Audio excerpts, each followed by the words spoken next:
2/3. 1 ini disebut dengan bilangan bulat dan 2/3 ini disebut dengan bilangan biasa.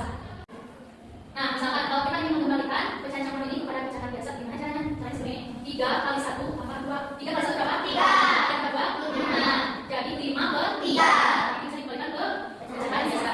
Sekarang lanjut, ada pecahan desimal. Pecahan desimal adalah pecahan yang ditulis menggunakan tanda koma dan merupakan bentuk kalian dari pecahan yang menyebutnya 10, 100 dan 1000. Contohnya, misalkan 0,5. Berarti kalau jadi desimal 5/10. Kalau sekarang 0,25. Jadi 25/100. Kalau yang 1000-nya 0,125 sama dengan 125/1000. Kalau misalkan Bu, kenapa itu bisa dihitung? Nah, kita lihat dari belakang komanya. Kalau misalkan belakang komanya ada 1, berarti /10.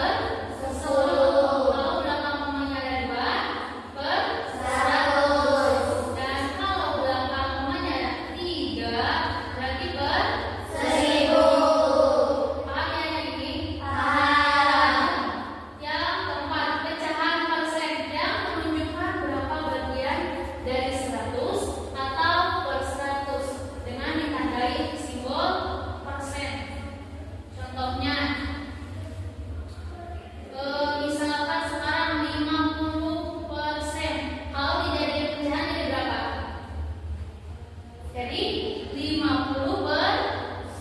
Nah, ini yang dinamakan dengan pecahan persen. Diubah dari persen menjadi /100.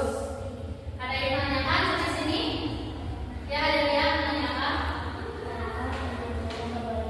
Oh, yang ini. Kenapa penyebutnya nggak boleh 0? Karena misalkan kita ya mempunyai sesuatu dengan bilangan 0, bagaimana kita mau membaginya? Sedangkan dia adalah 0. Ada nggak? Misalkan 3/0. Ada nggak? Nggak ada. Karena kan kita tidak bisa membagi 0. Tidak akan ada hasil yang menentukan kalau 0. Ngerti semuanya? Ngerti. Baik, sekarang kita lanjut ke poin kedua, yaitu operasi hitung pecahan biasa. Di sini gua akan menjelaskan tentang operasi hitung pecahan biasa. Yang pertama,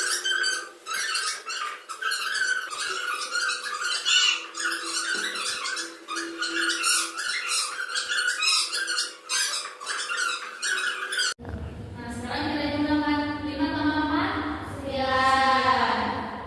Nah, sama buat yang penyebutnya sama 10. Paham yang di sini?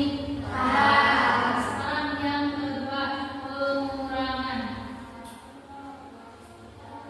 Contohnya ada 3/4 dikurangi 1/3. Sama ini juga ya, yang pengurangan juga. Kita samakan dulu penyebutnya. Berarti gimana nih tadi? Dikali. 3 kali 4 berapa? 12. Kita simpan di bawah. Nah, sekarang 12 dibagi 4, 3. 3 kali 3, 9. 12 dibagi 3, 4. 4 dikali 1, 4. 9 dikurangi 4, 5. Nah, sama penyebutnya ditulis dengan 12. Sekarang kita lanjut ketika itu berkalinya. Di sini mempunyai ini bisa 50 dikali 3 ke 5. Hasilnya berapa? Nah, kalau yang berkali langsung saja diberikan. 5 dikali 3 berapa? 12. 7 kali 5. Nah, ini masih bisa sederhana ya. Sekarang berapa kali berapa? Buat hasilnya yang sama dengan 15 dan 35. 15 lagi 5. 15 lagi berapa? 3. 35 dibagi 5 berapa? 7. Nah, kalau udah seperti ini tidak bisa sederhana lagi karena ini udah menjadi panggilan sederhana. Sekarang yang keempat, yang terakhir ya, ini ada pembagian. Di sini mempunyai contoh 5/6 dibagi 2/3. Nah, kalau buat pembagian, cara pengerjaannya beda-beda. Di sini kita harus menggantikan atau membalikkan posisi 2/3. Nah, saya tulis 5/6. Kalau yang ini masih tetap 5/6, tapi kita balikkan, ubah baliknya dari kali. 5/6 dikali berarti berapa? 3/2. Hasilnya berapa? 5 dikali 3, 12. 2 dikali 2, 12. Masih bisa sederhana kan? Bisa. Berapa? 15 bagi 3 hasilnya 5. 12 dibagi 3 hasilnya 4. Paham ya sampai sini? Kalau yang paham itu akan diberikan latihan soal 4 buat latihan soal dan 4 buat tugas di rumah.